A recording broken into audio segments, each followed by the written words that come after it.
Just him, maybe the guys up front, combination. Well, overconfident. They had blocked so well in the first half, picked up on what the defense was doing. I think we've seen an adjustment now that they...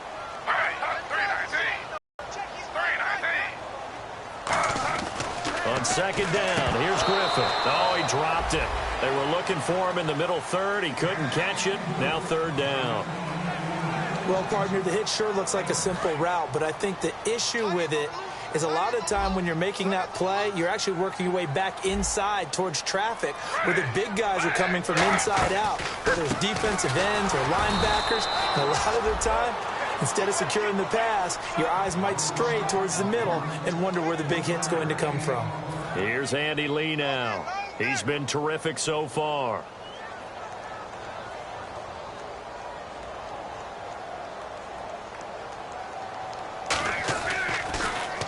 Averaging over 50 yards a punt so far as this one's away. And this will be taken at the 13. Good blocking there, nearly sprung him. As it is, it'll go as a 19-yard return. And back on the field. And they split the uprights last time for 3. They've got the lead. They're not going to play this conservative. They're not hoping for another field goal. They're hoping for a touchdown. I'm with you on that one. I like where your head is. I like the way you're thinking because you're exactly right. Trying to sit on a lead and play that way, that doesn't work too well for most teams. Run your offense. Run what you do best. Exactly. Put it all the way down and try and increase your lead in a big way. And the best way to do it, touchdowns. I know we just saw a nice throwing catch, but how about the big guys up front buying that time? Yeah, that's exactly what they did. They created time and allowed the space to happen, and it turned into a really nice play.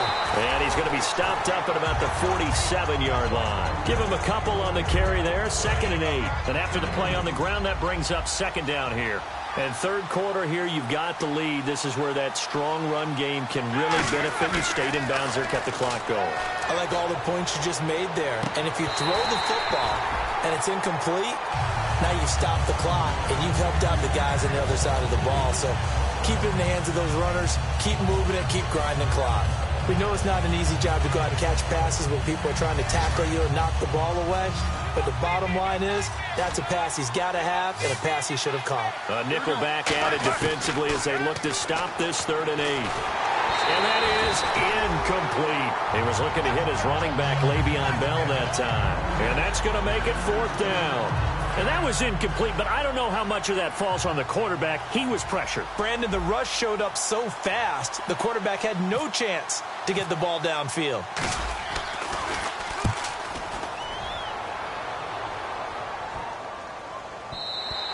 And that'll hit at the 5 and go into the end zone for a touchback. And here are the Browns now as the offense comes back out onto the field. And they're coming off a 3-and-out, my friend. I think they've got to look at that play sheet and go to a spot that they haven't gone before. Time to shake things up a little bit to try and get this offense moving. Okay, so how do you do that? How do you shake things up? You look at what you called before, realize it hasn't worked so well. Go to something else. And maybe you try and find one of those special plays from one of your better players, and maybe try and hit something big and get things going in the excitement area.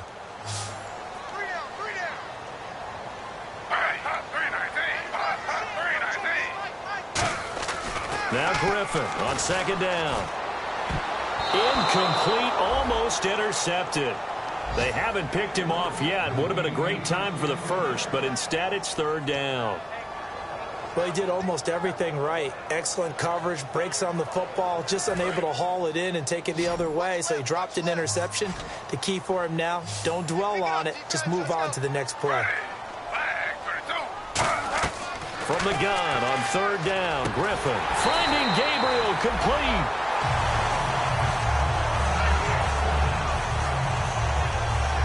And now timeout is whistled as it appears there's a Brown shaken up on the play. We'll check on his status when we get back.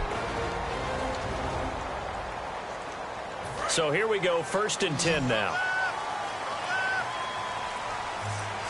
They'll come out in the pistol. Now a handoff here to his running back. And he's going to be met at the line of scrimmage and taken down.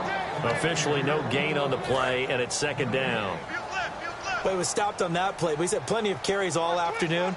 Every now and then the defense is going to win one, but I don't think they'll shy away from handing it to him the rest of the game. To throw is RG3. Throwing right, and that's complete.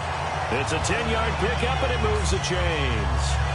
I do have to admit, I like it when it all comes together. When the top part, catching the football, right, whether you're catching it with your hands or cradling it, comes together with the legs, in this case the feet, doing a little toe tap to stay in bounds and complete the catch. And a great job by our crew on the camera shot. Love when you see the grass or on the field turf, those rubber pellets flying up. Great catch.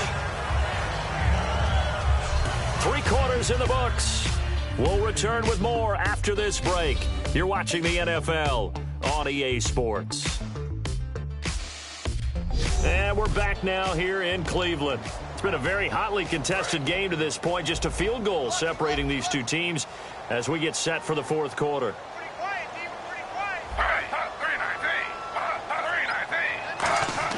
On second down, Griffin. Pryor has it complete.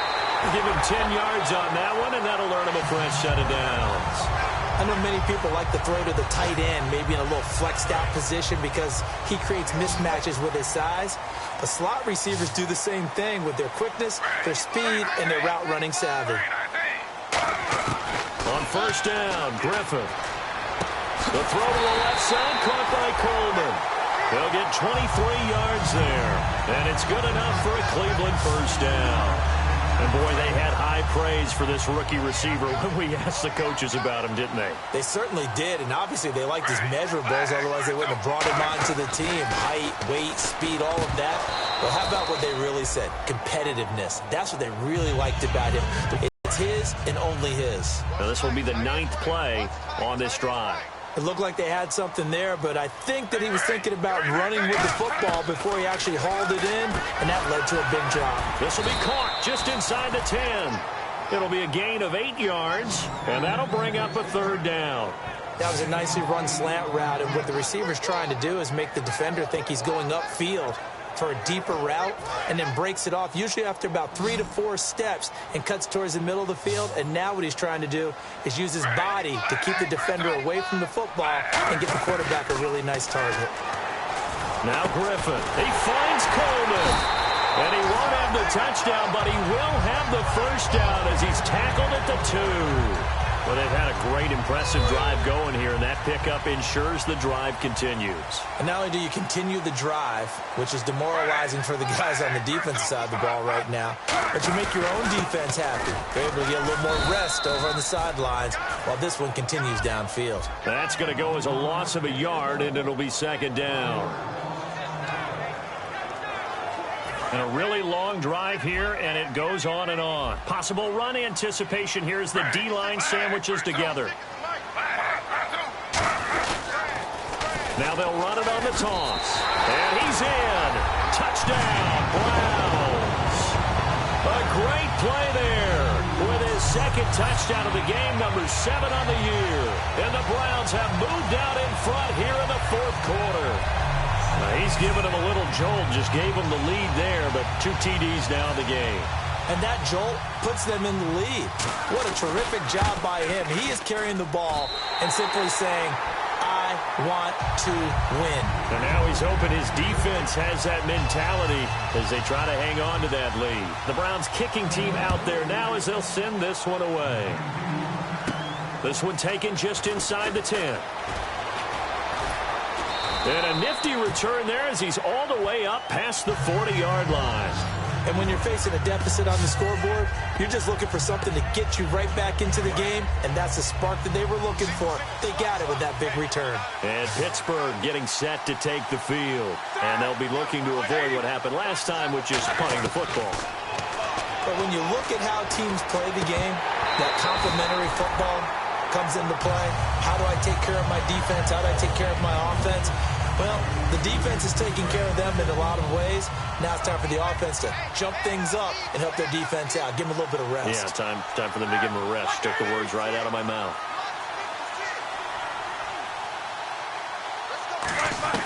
Second and 10 now. It's Roethlisberger finding time. Wheaton with a catch right side. And he'll get it out to midfield. Looks like, yeah, they'll spot it right at midfield at the 50. When you see zone defense and you know you've got a drag route on as your primary call, you've got to be really careful as a passer about how far you let your guy go because he might wander into some tough coverage. On third down, here's Bell. And he's going to have a first down as he's brought down at the 44-yard line. 5 yards is the pickup there as that extends this drive. Everyone understood their role on that play. 3rd and 1. You know the defensive guys, they're trying to get down and get low and get leverage on the offensive lineman, but they didn't allow that to happen. They created a crease and allowed him to get through for a first down.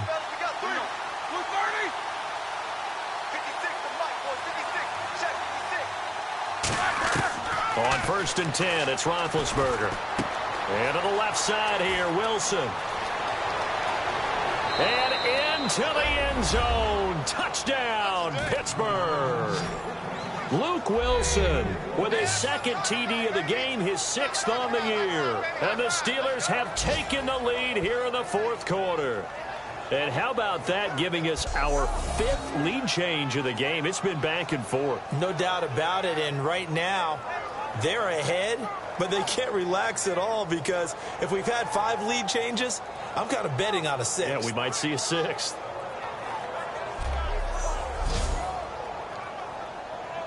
Now an important extra point here to stretch this lead to a field goal.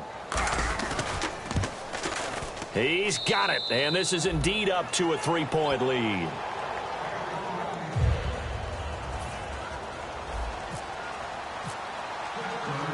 Here's the Steelers kick team as they'll boot this one away. That'll be taken in the end zone. Oh, look at the juke. And he'll be brought down at the 23, make it the 24-yard line. And now Cleveland geared up to take the field. And that last drive, a long drive, but not just that, they had a great air attack going. Do they stick with that? I would think that they would, because if they were competent enough to do it on the last drive, starting backed up in their own territory, why would you change anything? They've got to be confident about what they're presenting and continue to do so. Yeah, because the secondary, they really look clueless. And that was amazing because that drive went and went, no adjustments, and no big plays by the defense to knock the ball away. Now Griffin, Andrew Hawkins, the intended receiver. And that's going to make it 3rd down and 10. I think that's a big-time play there because the slant route is really hard to cover because the timing is so quick, but able to see it, diagnose. On 3rd down, Griffin. It's a short one here, complete to the tight end. Call it a 1-yard gain on the play, and it'll be 4th down. Here's Andy Lee now as he's on for the 5th time here today. One hallmark of good defenses is understanding the game, understanding positioning, and tackling immediately in the secondary after catches. I think we just saw that on display right there. Got to him before he ever had a chance to think about turning it upfield. A big-time return there, 40 yards. And this offense, they're going to have an excellent field position. They take over with a 1st and 10 on the short side of the field.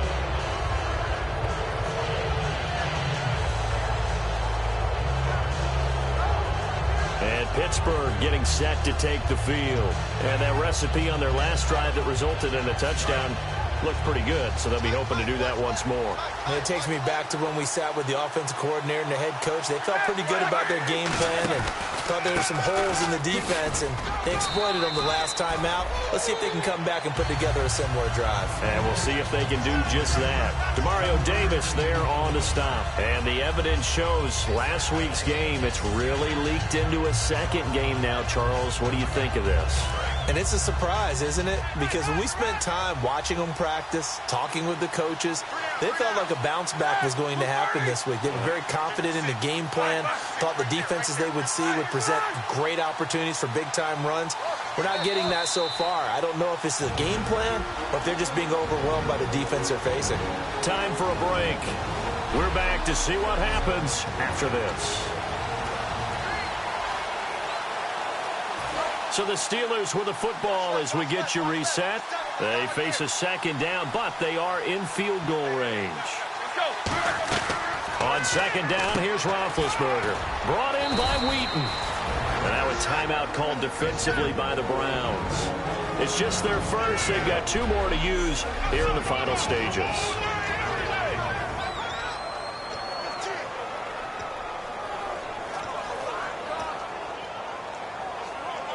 And they're just a couple of yards shy of a first down here on 3rd down.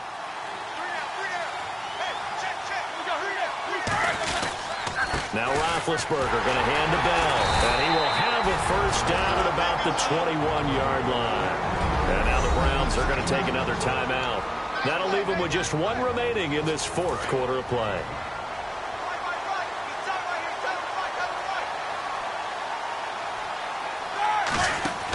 And they'll keep it on the ground with Bell. And able to fight forward inside the 15 to the 13. Just what you want on a first down run. Call it 8 yards. And it's 2nd and 2.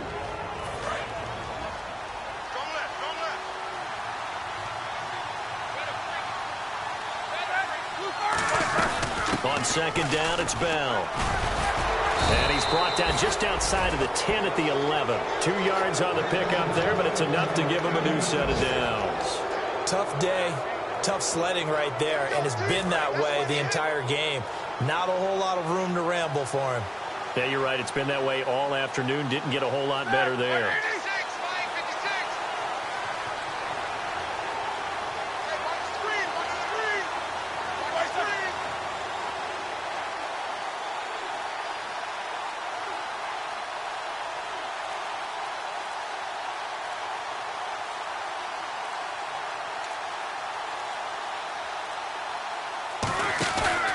Out of the pistol, it's Bell.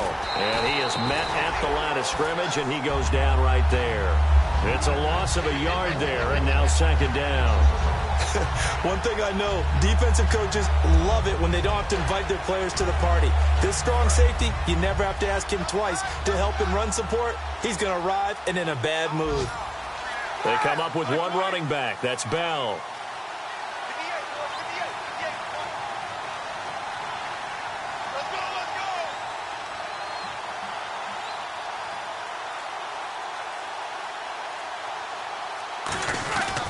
They'll give it to him right up the gut. And he's going to fight his way forward here for a modest gain. It'll be a pickup of 5, and that leaves him with 5 more. 3rd and 5 now. And they're going to speed things up here. They come out with 1 back and 3 tight ends.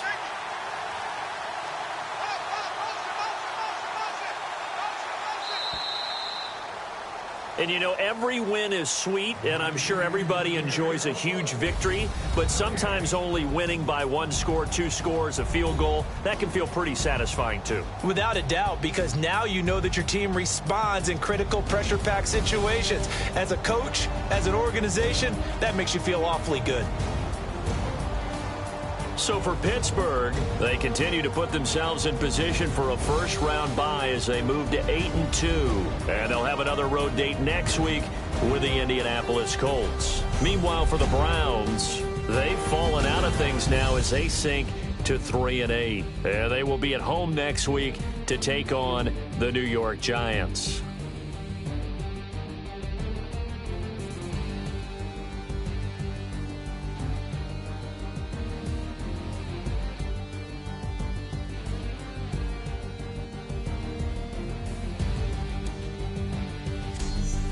So that's a wrap. For Charles Davis, I'm Brandon Gunn. And this has been a presentation of the NFL on EA Sports. For more, check us out at EA Sports.